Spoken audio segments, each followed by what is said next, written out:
saludamos en el amor de Jesús, otra vez con ustedes para compartir la palabra de Dios y qué el Señor tiene para nosotros en estos últimos tiempos y qué nos dice acerca de nuestro Señor Jesucristo. Queremos agradecer a cada uno de ustedes por la sintonía, por esas palabras de ánimo que nos dan con nuestro like, a nuestros hermanos en América Latina y en otras partes también.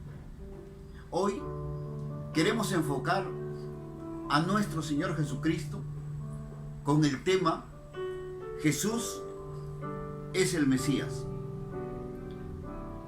¿Por qué queremos tocar este tema? Porque debido a los tiempos en que vivimos, la gente está acudiendo a Dios, pero a veces de manera equivocada. Entonces, queremos tratar acerca de nuestro Señor Jesús. Un pasaje de la Biblia que podemos citar en el Antiguo Testamento es Deuteronomio 9, del 25 al 27. Dice: me postré, pues delante de Jehová. 40 días y 40 noches estuve postrado, porque Jehová dijo que os había de destruir. Y oré a Jehová diciendo: oh Señor Jehová, no destruyas a tu pueblo, a tu heredad, que ha sufrido con tu grandeza, que sacaste de Egipto con mano poderosa. Acuérdate de tus siervos, Abraham, Isaac, Jacob. No mires la dureza de este pueblo, ni a su impiedad, a su pecado. El pueblo de Israel, desde el Antiguo Testamento, esperaba a un libertador. Lo dicen las Escrituras, desde los profetas hasta nuestro tiempo. El Antiguo Testamento avisora al Mesías. No lo encontramos tácitamente diciendo que Jesús está allí, es el Salvador, pero sí lo encontramos de manera implícita en muchos pasajes del Antiguo Testamento. Ellos esperaban un libertador que con su sacrificio sería la redención para el pueblo de Dios. El Mesías del hebreo, el ungido, así como lo eran los sacerdotes, los profetas, los reyes. Ellos eran ungidos para sus oficios. No cualquiera podía estar como parte de aquel que había que dirigir al pueblo de Dios. Encontramos también otro pasaje implícito con el tema del Mesías, Jesús. En Génesis capítulo 3, versículo 15, dice: y pondré enemistad entre ti y la mujer, entre su simiente y la simiente suya. Ésta te herirá en la cabeza y tú le herirás en el calcañar. Génesis 3:15. Algunos le han llamado este pasaje el protoevangelio, o sea, el evangelio antes del evangelio. El énfasis del Mesías viene a ser un puente entre el abismo del Antiguo Testamento y el Nuevo Testamento. Podemos notar que hay un contraste en el reinado de Dios. Por ejemplo, a través de David, con el profeta Isaías. Los salmos le llaman el siervo sufriente. Génesis 49:10 dice: no será quitado el cetro de Judá, ni el legislador de entre sus pies, hasta que venga Silosh, y a él se consagrarán los pueblos. Note, el cetro de David, hasta que venga el Silosh. O sea, Silosh significa el que descansa, o el que da descanso. San Mateo 11, 28 al 30 dice: venid a mí todos los que estáis trabajados y cargados, y yo os haré descansar. Llevad mi yugo sobre vosotros, y aprended de mí, que soy manso y humilde de corazón, y hallaréis descanso para vuestras almas, porque mi yugo es fácil y ligera mi carga. El Silosh del Antiguo Testamento estaba encontrando ya el propósito, el objetivo en el Mesías, Jesús. Judá, la familia real de Israel, desde David en adelante, dice 2 Samuel 7:12: y cuando tus días sean cumplidos y duermas con tus padres, yo levantaré después de ti a uno de tu linaje, el cual procederá de tus entrañas, y afirmaré su reino.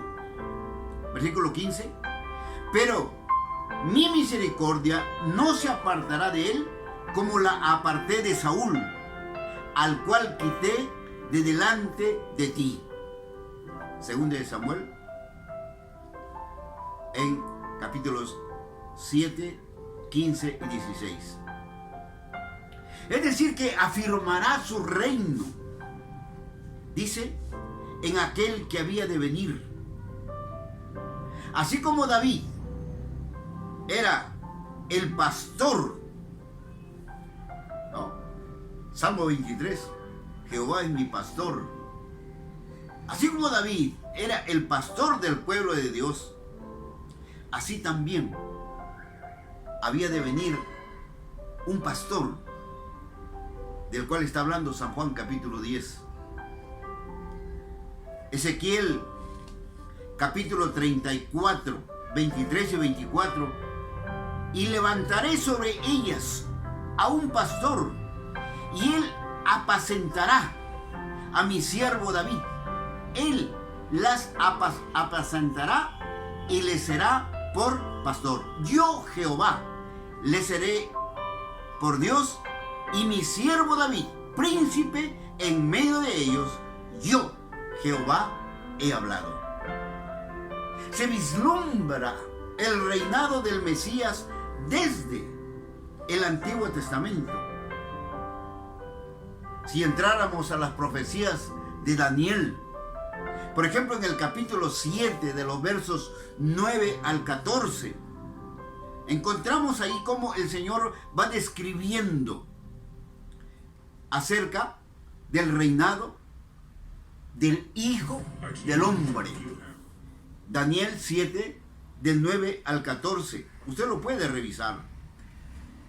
Los salmos son una evidencia acerca del reinado del Mesías. Por ejemplo, Salmos capítulo 2 dice: ¿por qué se amotinan las gentes y los pueblos piensan cosas vanas? Estamos leyendo el versículo 2 del Salmo 2. Sigue diciendo: Se levantarán los reyes de la tierra y príncipes consultarán, unidos contra Jehová y contra su ungido. Ahí vamos viendo el ungimiento que se daba a los sacerdotes, a los reyes. Ahora se va a dar al ungido de Dios, que es el Mesías, Jesucristo. Salmos capítulo 2, versículo 5. El Señor, dice, se burlará de ellos. Luego hablará a ellos en su furor y los turbará con su ira. Porque yo he puesto mi rey sobre Sión, mi santo monte. Yo publicaré el decreto.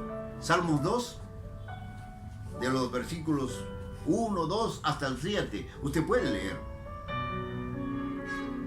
Y así continúa diciendo el salmista en otros pasajes que nos hablan acerca del reinado de este ungido de Dios. En el Nuevo Testamento también lo encontramos en Hebreos capítulo 5 y capítulo 7.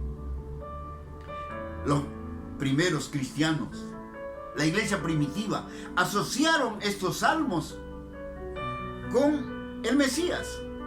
Y él ha proclamado como el Cristo, el Hijo del Dios viviente.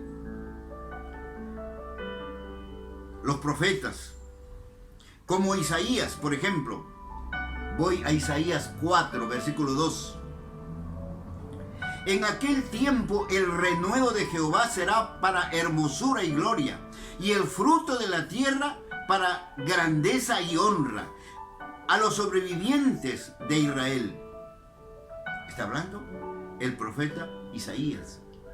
En el capítulo 11, versículo 10, dice: acontecerá en aquel tiempo que la raíz de Isaí, la cual estará puesta por pendón a los pueblos, será buscada por las gentes, y su habitación será gloriosa.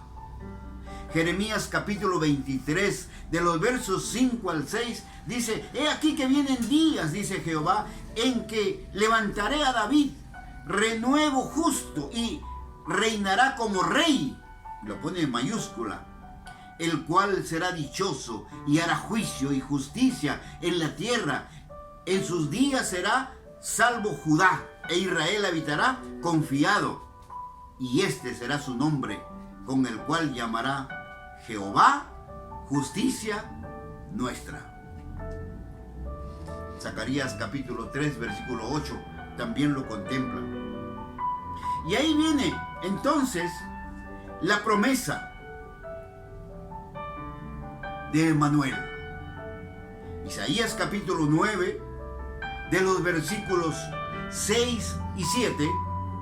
Porque un niño nos es nacido, hijo nos es dado, y el principado sobre su hombro, y se llamará su nombre admirable, consejero, Dios fuerte, Padre eterno, príncipe de paz.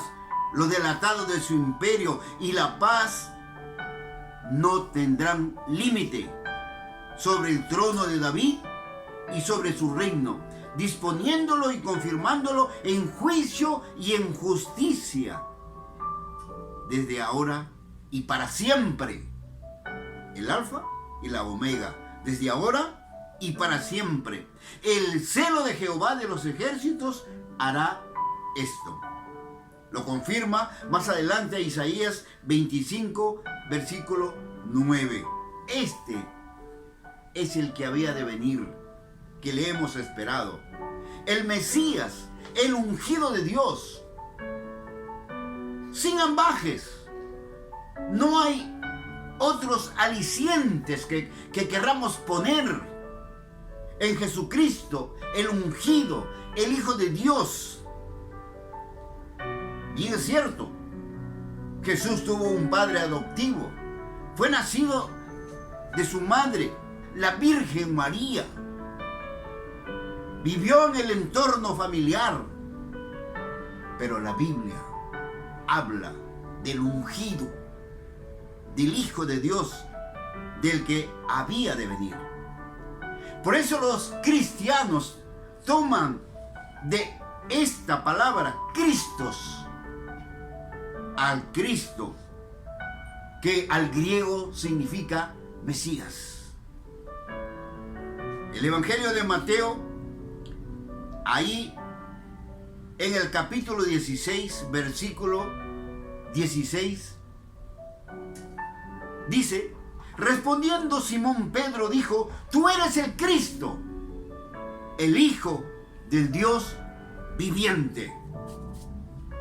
No hizo otros agregados. No dijo: tú necesitarás a algún familiar, tú necesitarás a alguien más para reinar. No, tú eres el Cristo, el Hijo del Dios viviente. Y no le dijo: yo voy a ser tu primer sacerdote, o yo voy a ser tu primer profeta. No, tú eres. Enfáticamente. Por eso, las profecías y promesas del Antiguo Testamento son cumplidas a cabalidad con el Mesías en el Nuevo Testamento. Se hace realidad a través de este pacto de gracia que Jesús nos da.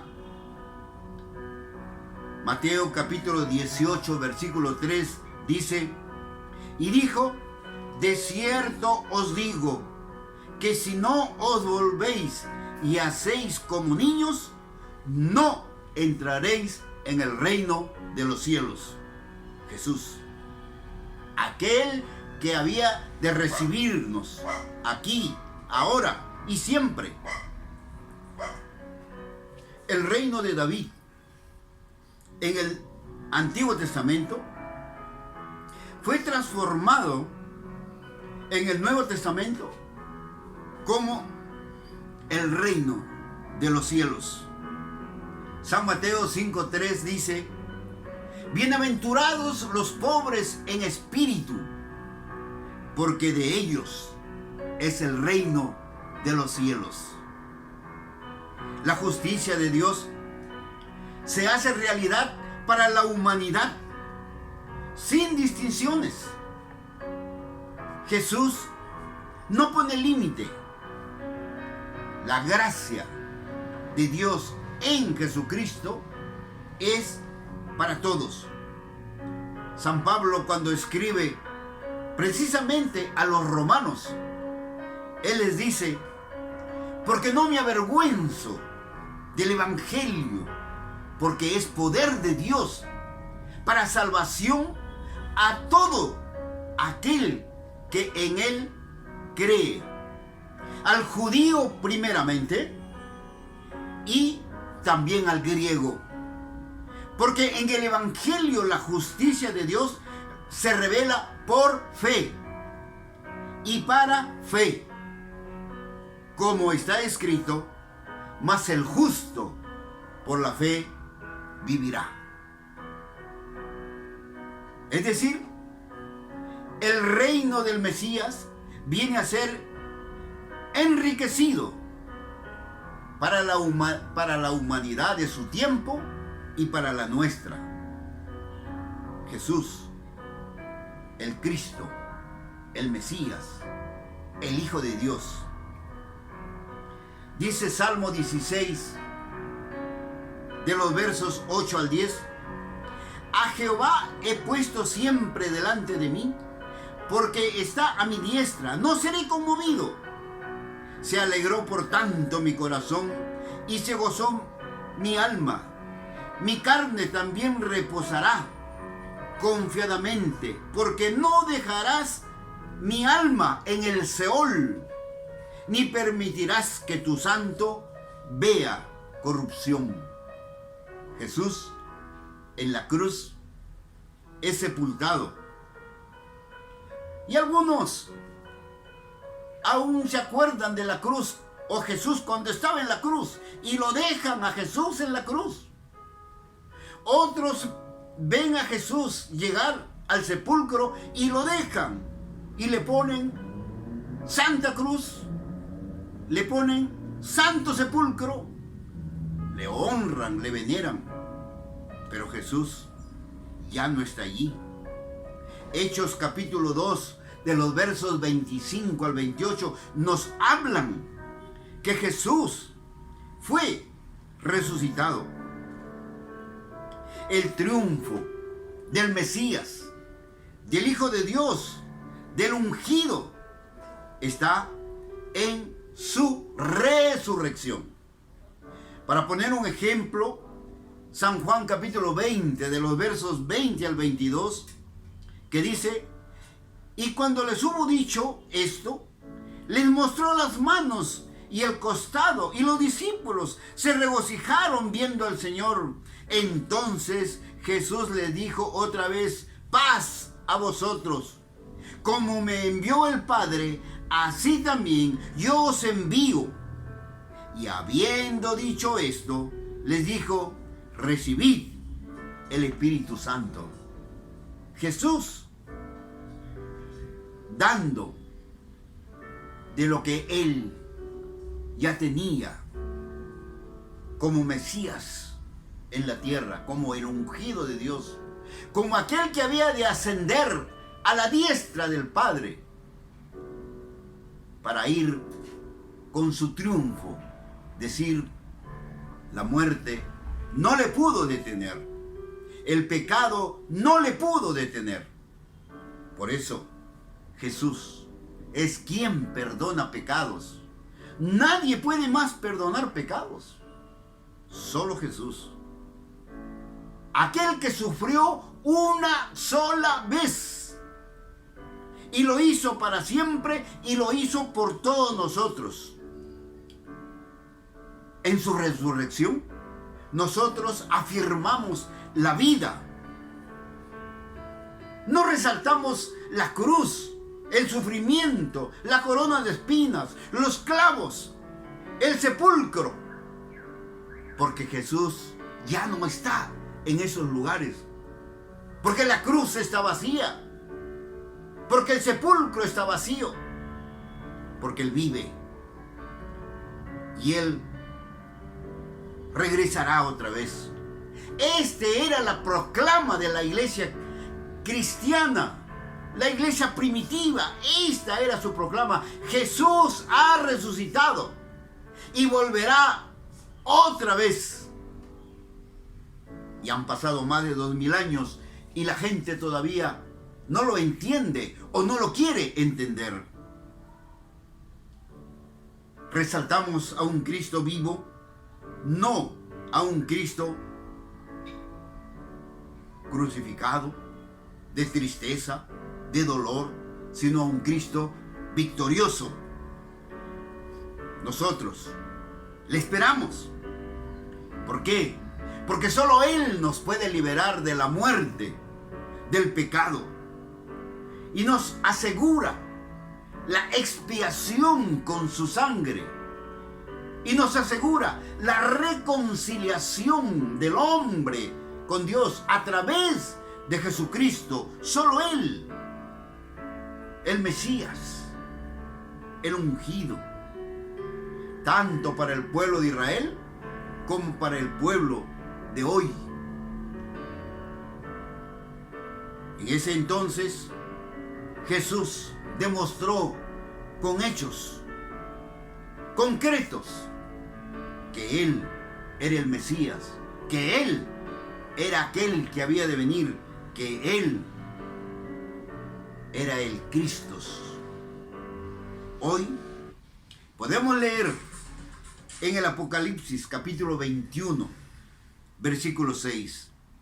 Yo soy el Alfa y la Omega, el principio y el fin. Al que tuviera sed, yo le daré gratuitamente de la fuente del agua viva. Apocalipsis 21:6. Necesitamos acudir a aquel que se sacrificó por nosotros, al Mesías, al enviado, al ungido, al Hijo de Dios. Hoy tienes la oportunidad de venir a Él, restablecer tu relación con Dios pidiendo perdón por tus pecados. Y una vez que tienes el perdón de Jesús, empieza por tu entorno familiar, primero a la familia, para poder acudir a Él en busca de su perdón. Él es el Cristo que había de venir. Él es el Mesías. Él es nuestro Salvador. Que Dios te bendiga y te guarde. Amén.